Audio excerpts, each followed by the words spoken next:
Hey everyone, you are on the Proxy-Seller channel. My name is Max, and in this video I will show you how to set up a proxy in the Che browser. First, you need to create a new account, if you have not already done so, and log into your browser. Next, you need to click on the Profiles tab on the left. Previously purchased and created profiles are displayed here. If you have not done this yet, do it on the official website of the browser. Next, select the profile for which we will set the proxy. Right-click on it and select Settings. The Connection section is not active by default. Make it active. Now you have active fields for entering information about your proxy. In the IP and port fields, enter the IP and port of the proxy respectively.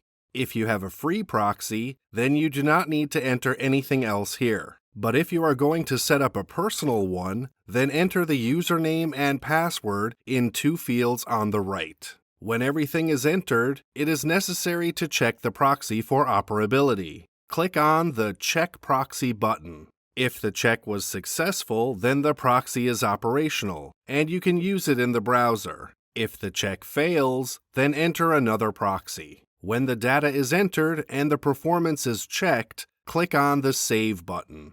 Done. The proxy is set and will be used with the profile. But I would also like to remind you that working with free proxies that you can find on the internet is not safe and does not guarantee anonymity. To ensure that your IP is not disclosed while working on the network, it is recommended to purchase a personal proxy, and there is an excellent resource for this. Proxy-Seller.com. You get a 100% guarantee of security and anonymity when working on the network, as well as round-the-clock customer support service. The link will be in the description.